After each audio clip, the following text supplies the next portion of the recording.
What's going on, everybody? Taylor here with y'all, 106.7. And today I'm joined by country music singer-songwriter Trent Tomlinson. Welcome to y'all, 106.7. Thanks for having me. I appreciate it. Good to see you guys. How you feeling today? Feeling great. How Other about than you? the night you had. Yeah, I had a little allergic reaction last night, but I'm good now. Yeah. So, it's a pretty wild night. Well, how was your Father's Day? It was great. I spent it in Vegas seeing Bruno Mars. Yeah. My daughter she's at that age at 16 years old where she's involved in so much stuff and camps and cheerleading and all that. And she lives in Carolina with her mother. And so I just wasn't going to be able to be with her on Father's Day. And so I had a show in Vegas on Friday.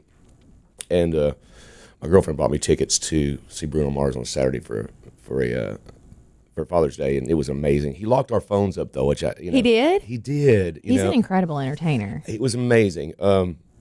I wanted to get great pictures of it, but he locked everybody's phones up, which I get so it doesn't leak it online or whatever. But it was a fantastic show. Yeah, fantastic. He's like Michael Jackson, modern day. He's unreal. Something like that. The Hawaiian Lion is what they call him. Yeah, very cool. So, are you writing today? What's your day look like today? I'm just talking with you guys today, and then put a vocal on a track a little bit later. But I kind of blocked my day out to come visit with you guys. Well, thank you for being here. It's such an honor. I kind of want to go back to the beginning because your debut album, what was it, like 3 top 40 singles, but One Wing in the Fire is such a special song. It's so powerful for anyone who's grown up with someone with alcoholism or anything. I know that my father connected with it with his father, so that was a huge song for you. I want to know the story behind that. My dad was a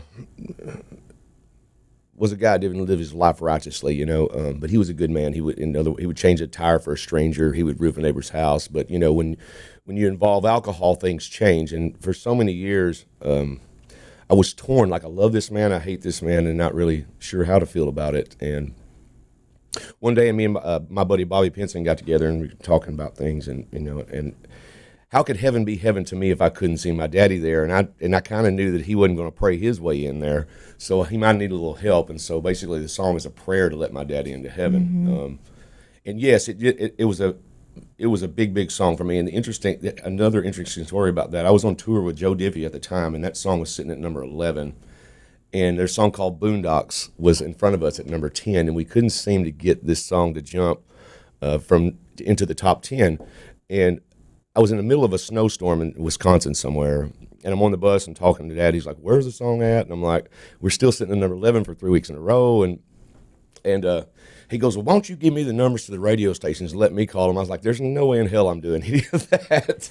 And we hung up the phone, and I got to thinking about it. I'm like, you know what? What's it going to hurt at this point? So I emailed him all the program directors' names and numbers for all of the country, including syndication. Went and did my show, woke up Monday morning, it was at number 7.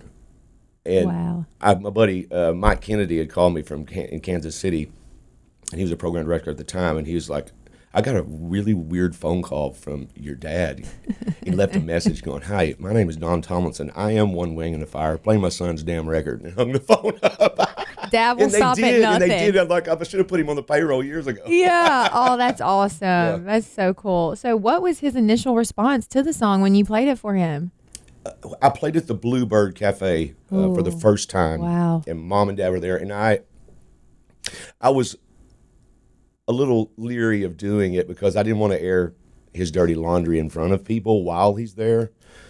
So I just started pounding Crown and Sprites during that time, and I just got up enough nerve to play it. And when I got done, he stood up and gave me a standing ovation by himself. And after that show, we wound up at a place called Virago in Nashville in a corner drinking a beer together, and really buried the hatchet on a lot of issues that between the two of us that we had. And so that song not only was a hit for me, it brought me and my dad together, done so many things for my relationship with him. It's amazing how music can do that. It can. Healing. That kind of reminds me of another song you co-wrote, Whiskey on My Breath, Love and Theft. Yeah. I just love sad country songs, I guess.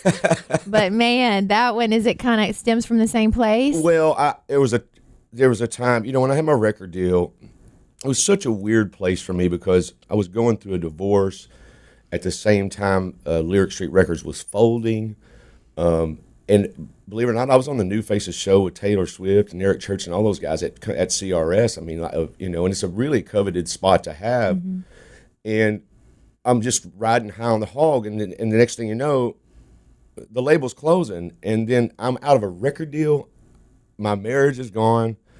My publishing deal left after 8 years because of that, because they really kind of signed me because I had a record deal and I could write my own music, and so I lost everything in a matter of 2 months when I went from being on the CRS stage, New Faces stage, to absolutely staying in a hotel Indigo downtown Nashville from when I was living in Carolina at the time. So needless to say, I wasn't treating my body very well, and drinking and doing a lot of things I shouldn't have been. And Stephen Lyles from Love and Theft called me and said, "Man, I got this little writers retreat going on up in on Lake Kentucky Lake, and we'd love for you to come." And I was just, this was in the morning, and I woke up, and when I woke up, there was a Jim Beam bottle laying in the bed with me, and I remember looking at that, going, "Something's got to give here." Yeah. And I had about that much left in it. And it says that in the song. I picked it up and checked it before I got out of bed. Yeah. And I got in my truck and I drove my ass to Kentucky Lake, and we spent all day different rooms with different people writing songs, and at the end of the night we all got together and everybody played what they wrote during the day or whatever, and I was like, man, I don't know if there's anything to that, but anything to this, but I kind of wrote this on the way up here, and I was like, I woke up pounding head with a bottle laying in the bed, and everybody's like, yes, and that's how 7 songwriters wound up on that song. Oh, yeah. So it was like, but I couldn't, everybody just really sunk their teeth into that song, and what a great record it was. I love those guys. They're some of my best friends. Oh, it's so good, so good. On a lighter note of happier songs that you've written, I mean, Sarah Evans, Brett Young, do you remember what it felt like when you got your first #1 song? Let's take it back. Was Brett Young your first number? Parma Lee? No. Who was it? Myself. Yourself? One Wing of the Fire, yes. Okay, so the bio's wrong. It's not top 40. They're all top 10. He needs a website because what you that's find another story for another day. Yeah. It was surreal. I mean, you worked so hard. Prior to that happening, before I got my record deal, George Strait recorded one of my songs called "Why Can't I Leave Her Alone," and it was slated to be the next single after "Give It Away." And there's a lyric in that song that says, I dropped by her mama stoned out of my mind. And for whatever reason, George's wife didn't like that line. And it really took a turn. And they pulled that from being the single, and then they come with something else. So I was this close to having my first #1 with my ultimate hero, George Strait, and it didn't happen. And I remember being so bummed about it. And then I got a record deal with that song, though. And I played it for Lyric Street Records and Doug Howard and Randy Goodman over there. And funny enough, I didn't even wind up making the album, but it was a part of the songs that got me. It's part of your story. Yeah, for sure. But a full circle moment was Strait, because your latest #1 no doubt. is... And I love that. It's a great record. If you ever have a chance to listen to it, it's called "Why Can't I Leave Her Alone." It's a good record. So would you say that he is your biggest musical inspiration, or who? Yeah, for sure. Him and Haggard and Whitley, for sure. But I mean, I was more of a George Strait guy. I mean, I like the instrumentation, the delivery, and just the song content. I'm a huge, if not the biggest, Dean Dillon fan of all time, and so Dean Dillon basically is George Strait's career in a lot of ways. And so, and I kind of, it was so funny because when I was a little kid, you had a cassette tapes, and you can open up the cassette tapes, and they didn't have social media then, so you didn't know what people looked like. But I was the guy that would read the liner notes and read the songs and see who wrote the song. Although I didn't know what Dean Dillon looked like, I knew exactly who he was and what he was doing. And so I studied that from a very early age, and really molded my songwriting after that kind of craft, if that makes any sense. Dean's incredible. Well, when I saw you in Key West, and you were playing your latest #1, "Damn Straight" by Scotty McCreery, and so it's just funny how you said you always wanted a straight cut, but now you have a #1 about Strait. Well, the story is, it's kind of, I told you this story about Strait just a second ago, but I thought to myself, George Strait's recording my songs, and if I could ever just get a song I wrote that George Strait singing on the radio, my life would be perfect. But I did get a George Strait cut, and it didn't happen. So maybe I could write a song about George Strait and get that on the radio, and that's how it. And it did. And it did. God works in funny ways, you know. Right? So where are you from originally, and at what point did you decide I'm moving to Tennessee? Southeast Missouri, a little small town called Kennett, Missouri. Sheryl Crow's from there. David Nell's from there. Love David. A guy named Noel Billings is from there. He was part of a group called Cadillac Jack or something like that, I think. There's a lot of music going on there, simply because there's absolutely nothing to do. It's either farming or getting in trouble or, I'm not sure what's in the water, but maybe pesticide. But I think there's something going on in Southeast Missouri. And so, my dad was a basketball coach, and I played ball for years, but I was also pursuing writing songs on my own time. And I would enter these contests. There used to be a television station in Nashville called TNN, and they used to have a You Can Be a Star contest on there. So they launched this big thing nationwide to have these contests in like regions and states and stuff like that. So I won all my region, and then I went to the state of Missouri and won that, and then I got to come to Nashville at the Grand Ole, not the Grand Opry, but the Opryland Hotel, where they had the finals for the You Can Be a Star. And this was my junior year in high school, and I had a basketball game that day, and my dad was the coach, and so it took a lot of doing from my mom to convince him to let me go do this. And I got his point, I'm abandoning my team, because I was a pretty good ball player. Mm-hmm. But it was something I really wanted to do, and Mom talked him into letting me go. And I went, and I lost by 0.2 of a point. And this girl got $50,000, and I got a TNN jacket. I didn't even get any money. The pride of a job well done. It was just a $20 jacket at most with embroidery. It was so funny. And to this day, I met some good friends there. So, a guy named Dwayne Adams was in that contest with me, and he actually moved to Nashville years later. I ran back into him, but I never saw that girl again. I mean, she never surfaced in the music industry.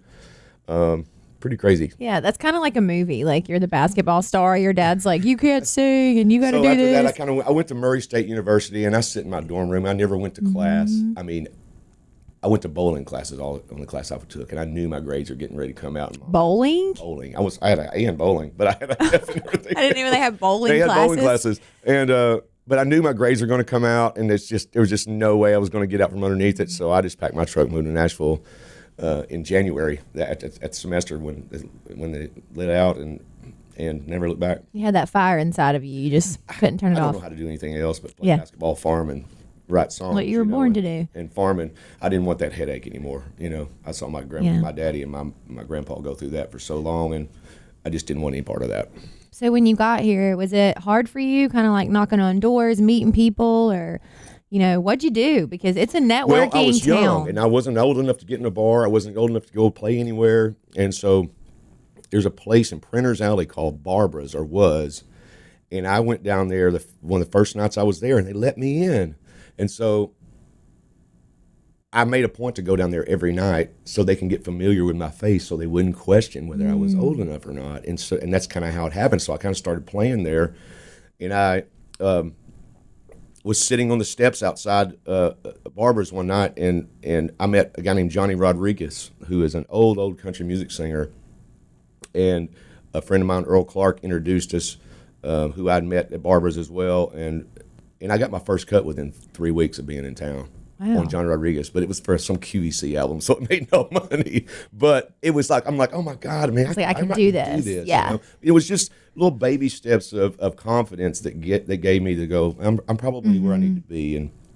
And so then across the street from that was a place called the Fiddle and Steel Guitar Bar, where me and Rascal Flatts and Joe Don and Gary and all of us, we all played there.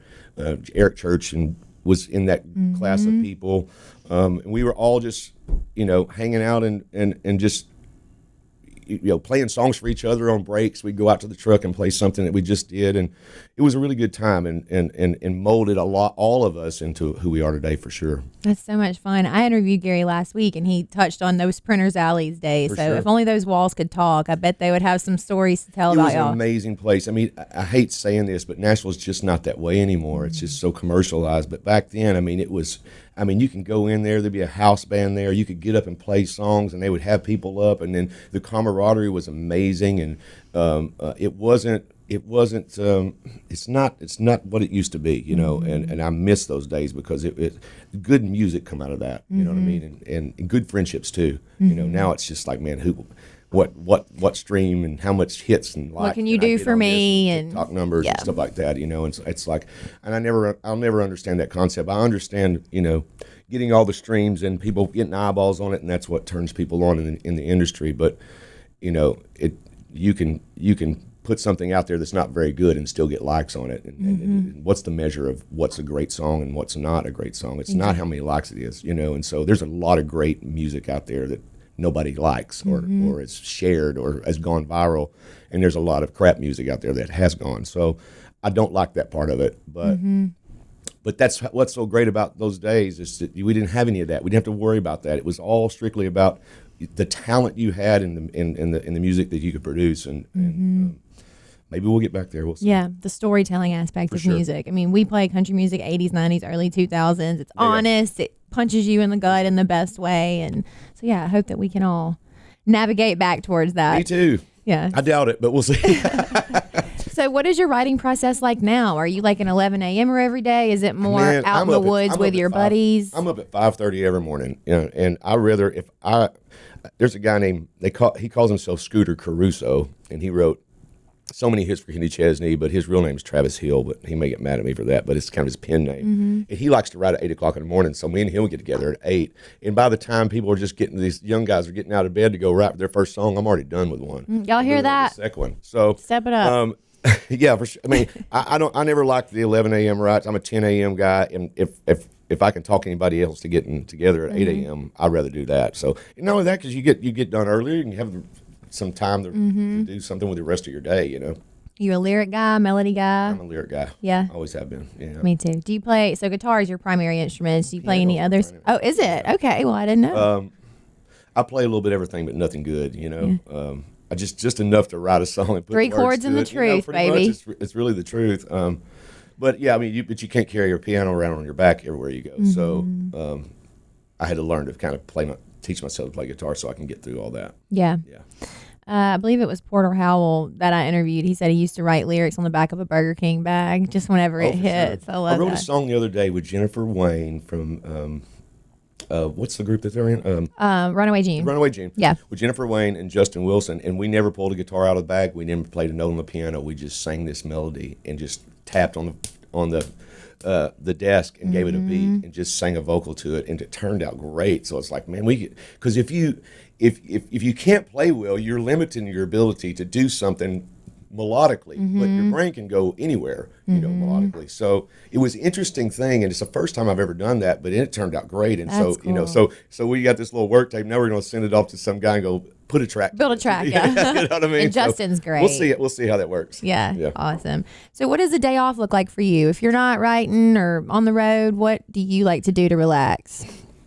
Just spend time with my dog. I'm a roller coaster junkie. You know what I mean? I love.